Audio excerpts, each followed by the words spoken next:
সমন্বয়ৰ প্ৰতীক ইতিহাস প্ৰসিদ্ধ গোভা দেউৰজাৰ জোনবিল মেলালৈ মাজত মাত্ৰ এটা নিশা বাকী। কাইলৈ পুৱাৰে পৰা জাগিৰোডৰ জোনবিলৰ পাৰত অনুষ্ঠিত হ'ব গোভা দেউৰজাৰ পৰম্পৰাগত জোনবিল মেলা। পাহাৰত উৎপাদিত কৃষিজাত সামগ্ৰীৰ মেটমৰা সম্ভাৰ লৈ ভৈয়ামলৈ নামি আহিব মামা মামীসকল। পুৱা 4 ভাই দেওশাল শিৱথানত পূজা অৰ্চনা কৰাৰ পাছতে আৰম্ভ হ'ব জোনবিল মেলাৰ।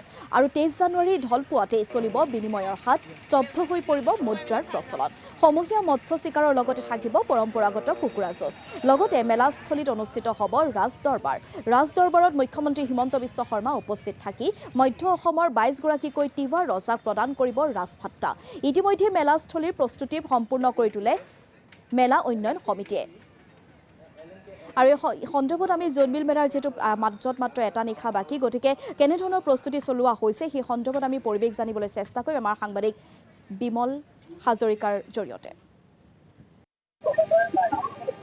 হয়, ইতিহাস প্ৰসিদ্ধ গোভা দেউৰজাৰ জোনবিল মেলালৈ মাজত মাত্ৰ এটি নিশা বাকী। আৰু কাইলৈ ঢলপুৱাৰে পৰা অনুষ্ঠিত হ'ব ইতিহাস প্ৰসিদ্ধ গোভা দেউৰজাৰ জোনবিল মেলা। আৰু মই বিমল বৰ্তমান উপস্থিত আছো এই জোনবিল মেলাৰ বাকৰিত। আৰু ইয়াৰ প্ৰস্তুতিৰ যি সামগ্ৰিক পৰিৱেশটো মই কেইবাদিনৰ পৰা দেখুৱাই আছো। আৰু এই মুহূৰ্তটো ব্যতিক্ৰম নহয়। ইতিমধ্যে যি জোনবিল মেলাৰ বাকৰিত যি প্ৰস্তুতি, মেলা উন্নয়ন সমিতিয়ে যি প্ৰস্তুতি কৰিছিল, প্ৰস্তুতি ইতিমধ্যে সম্পন্ন হৈ উঠিছে। আৰু কাইলৈ পুৱাৰে পৰা অনুষ্ঠিত হ'ব এই ইতিহাস প্ৰসিদ্ধ গোভা দেউৰজাৰ জোনবিল মেলা। আৰু জোনবিলৰ বাকৰিতে অনুষ্ঠিত হ'ব এই জোনবিল মেলা। আৰু তিনিদিনীয়া পৰম্পৰাগত কাৰ্যসূচীৰে অনুষ্ঠিত হ'ব এই জোনবিল মেলা।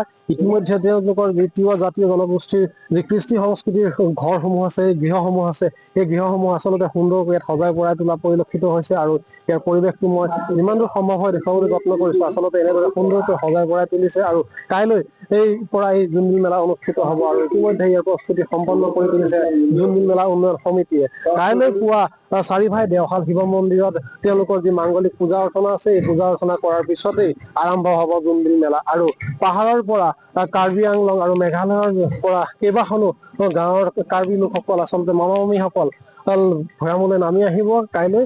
আৰু তাৰ পিছতেই নিশাটো তেওঁলোকে অস্থায়ীভাৱে পজাঘৰ সাজি কটাব। আৰু বৃহস্পতিবাৰে ঢলপুৱাতেই ইতিহাসত ঈশ্বৰৰ বুকুত বিৰল যি সমন্বয়ৰ প্ৰতীক বিনিময়, এই বিনিময়ৰ হাত বহিব। আৰু কিছু সময়ৰ বাবে স্তব্ধ হৈ পৰিব মুদ্ৰাৰ প্ৰচলন। আৰু পাহাৰৰ যি কৃষিজাত উৎপাদিত সামগ্ৰী, এই আদা, হালধি, কচু, লাও আদি বিভিন্ন ধৰণৰ জাৰু, পাচি, খৰাহি আদি বিভিন্ন ধৰণৰ কৃষিজাত সামগ্ৰীৰে উভৈনদী হৈ পৰিব। জোনবিল মেলালৈ মাজত মাত্ৰ এটা নিশা বাকী আছে, গতিকে কাইলৈৰ পৰা যিহেতু জোনবিল মেলা অনুষ্ঠিত হ'ব আৰু এনেধৰণৰ প্ৰস্তুতি প্ৰায় সম্পূৰ্ণ হৈ উঠিছে জোনবিল মেলা স্থলী।